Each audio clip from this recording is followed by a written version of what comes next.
Hey peeps, I'd be lying if I said I wasn't jealous of other artists' work. However, I do believe there is a difference between healthy jealousy and unhealthy jealousy. I think I handle jealousy differently.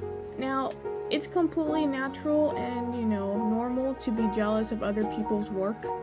There's always going to be someone that you're looking up to as an artist, and there's always going to be someone that you feel surpasses you. But I think that constructive jealousy is a lot better than destructive jealousy. Constructive jealousy is when you see someone's work and you're like, wow, that is so amazing, and you're complimenting them and everything like that. And then you look at your work and you're kind of like, how can I make mine better? How can I make mine pop like them? And then that's when you go into following them. If they have any blog posts, you just look at their work, maybe their Patreon account, because a lot of artists these days have Patreon's account, and they have like special little things that they'll do for their patrons. Maybe you can learn more skills from there, or just whatever it is, whatever resources that they have available. Basically, constructive jealousy, you become such a big fan that you kind of want to know how they got to where they were, or what technique did they use, how are they, using certain things and stuff like that. And so it's, again, you become more like a fangirl, fanboy, right? You're just like, oh my god, this is so amazing, blah, blah, blah, I want to do what they do, right? Destructive jealousy is when you're looking at someone's work and your ego completely takes over, and you're just like, I can't, I'm never gonna be good enough. Man, look at their work. They're so good. How, you basically target yourself, and then you start beating yourself down. You're looking in the mirror and you're like, hey self, I'm going to kick your ass today. That's destructive jealousy, okay? It really doesn't do anything, and it just makes you feel worse, because you're shitting on another person for being better, and then you shit on yourself. So it's like, there's no win-win situation, right? So what I do, because I've been in both, okay? I'm not gonna be a saint and be like, I never get no. I've had destructive jealousy, and I've had it for many years, and I kind of refrain from putting my work out there because of it. But throughout the years, I learned that of course there's always going to be amazing artists, but you have to allow them to inspire you, okay? That is the key. Don't get jealous and allow their work to bring you down. Allow it to inspire you. Learn from them, okay? Don't idolize them, okay? Their work is not perfect, okay? Because if you ask them, a lot of creators, they're very, the people that you think are super amazing, if you ask them about what they think about their work, sometimes artists are self-deprecating, where they'll be like, it's alright, but I could do better. And then people are like, what the fuck are you talking about? It's phenomenal, right? So don't idolize them. They're still human beings, okay? And yeah, so allow their art to inspire you and push yourself, okay? I'm really into a Japanese artist called Kyoko Okazaki, and she does more josei manga stuff, but I have learned from her, the way she draws with her expressions in her characters, and that's what I try to incorporate in my work whenever I try to draw more story-based illustrations, right, with expressions. I think about her, and just the way she draws eyes is really beautiful. So when I first saw her stuff, I was like, oh my god, this is phenomenal. This is exactly what I was looking for, right? And so I decided, I just did a whole page of eyes. Like, I just drew a whole bunch of eyes of how she drew, first how I drew eyes, and then how she drew them, and then how I interpret that into my style, okay? Some people would be like, oh, but that's copying. No, it's not copying. It's called getting better, okay?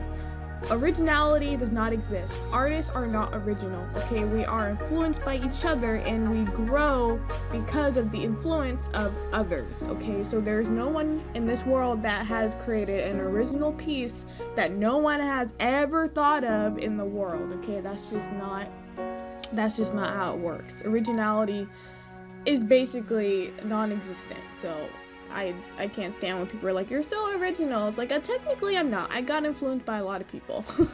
But yeah, so yeah, with her style, I definitely incorporate that into my own. And as I was looking through her her art book and stuff like that, because my friend, he was in Japan, and he actually he bought me a book by her, and I kept that with me all the time. So basically, if you find an artist that you really like, the healthy jealousy is to follow them, okay? Buy their stuff, okay? Keep buying their stuff, and if you want to learn from them. There's nothing wrong with that. Now, another thing with art and jealousy is that it's a huge self-esteem killer. I already harped on this, but it's if you allow it to affect your self-esteem, it's really going to dig you into the ground. I get it, okay, been there, done that, but it really just doesn't do anything for you. So use that energy to improve, okay? Use it to change whatever it is. When you look at your work, if you're like, I don't like my work, well, what is it about your work that you need to change? Maybe you need to focus more on proportions, right? Maybe you need to focus more on anatomy. Maybe your spatial reasoning needs some work, okay? Maybe you need to draw some more backgrounds, learn about perspective, okay? So I feel like the artist that you are jealous of, you can interpret it into a healthy lesson, for yourself as a budding artist, okay?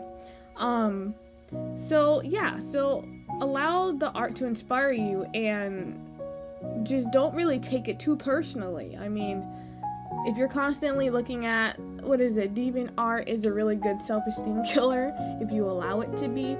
But DeviantArt is also, it reminds me of Pinterest, because Pinterest is nice because you come up, it gives you so many ideas when you're like, I don't know what I'm supposed to be drawing and stuff like that. You look on Pinterest and you're like, bam, I have it. Or you need some reference, bam, Pinterest. DeviantArt is like that too, except it's just about more, people and their work. People usually put polished work on DeviantArt. They rarely put like sketches and stuff like that. But yeah, I mean, create a folder for yourself and just put, title My Inspirations, and, just keep working at it. When I was in art school, people, they had all these animators that they loved the most, right? And so they would try to animate like them. But the thing that they missed was since they were trying to animate like the person that they admired, but they forgot to add their own touch to it. They forgot to add their own oomph and spice and, what makes them unique as an artist. And I feel like that's probably what a lot of artists kind of forget in terms of the jealousy, right? Because the jealousy could blind you.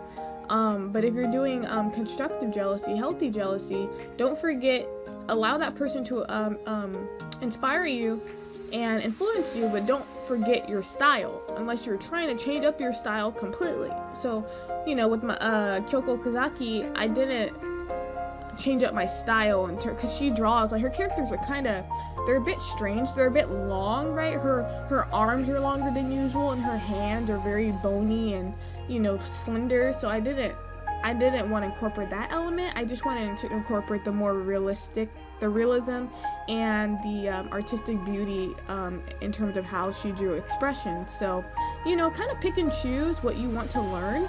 I don't think you should completely change up your style unless that's what you're trying to do. You're trying to find your own style. But yeah, so just take those bits and pieces of elements, and then you just create them. And that's how artists are formed. Artists are formed, again, like I said, through influence of others. They kind of pick and choose, right? So it's like you're in a candy shop, or actually let's do an ice cream shop. You're in an ice cream shop and you're like, I want vanilla and cookies and cream. And then you're like, oh, actually, give me some sherbet and let me try a little bit of coconut and peanut butter, right? Actually, that combination sounds fucking disgusting, but you get the point. Oh my god, I don't even think I would try eating that. But yeah, you get the point. So, you get to pick and choose what you want to learn, what you want to influence you, and so jealousy is fine, but if you're on the borderline destructive jealousy and that shit is just getting out of hand, you should probably take a break from following people. You should probably just sit in your room and reflect on your life. Because, the thing about jealousy is that it really erodes it doesn't just erode your self-esteem, it takes away your energy. Like, people who are just people who are so negative, right? And they just hate everything, and they're just super just pessimistic, right? It really just brings you down, and you're just like, every time I talk to you, I am fucking exhausted. Why am I so tired talking to you, right? And that's how I feel how jealousy is. Jealousy is exactly like that. It brings you down. You don't have energy because you're too busy hating rather than improving, and it just really doesn't do shit for the situation or for anybody else. I'm not telling you not to be jealous, because that's a very human emotion. I'm just saying that there's a way to, use that jealousy in a more healthy manner. And of course, I had to learn that because I already told you guys about my depression, but when I would see other people's work and stuff like that, and the feedback that they got, I definitely would be like, man, no one ever looks at my stuff like that. My stuff is always so different, where people just don't compliment me, or like they just don't say anything, right? And I noticed that a lot when I was in art school as well. And it did get to me for a few years until I kind of just said, fuck it, I really don't give a shit. I like to draw, I love drawing, I want to create, and I'm going to create what I want to create. Eventually, someone will say they like my work, and, I kind of stopped myself from needing all that validation, and I kind of just, just kept drawing and just kept improving and just kept, expressing myself, even if, the ideas were shit. It's like, who cares if they're shit or not? As long as the creativity is flowing and things or whatever, I can always create something better. And eventually you kind of just stop, right? You're just like, I'm sick of just shitting on myself all the time. I'm kind of tired of berating myself. Like, you'll get tired of being sick and tired, okay? Once you're tired of being sick and tired, all that self-hatred, right? All that just negativity will just stop. It just stops, and you're just like, I'm done. I'm tired. I'm gonna go take a nap. I ain't got time for this shit, right? So yeah, that was my rant about art and jealousy. I think those two are like hand in hand, right? It's just inevitable that you're always going to run into someone who's better than you. And I just feel like it's important to know the distinction between healthy jealousy and destructive jealousy. So yeah, I'm gonna take a nap because I'm tired. So until next time, see ya.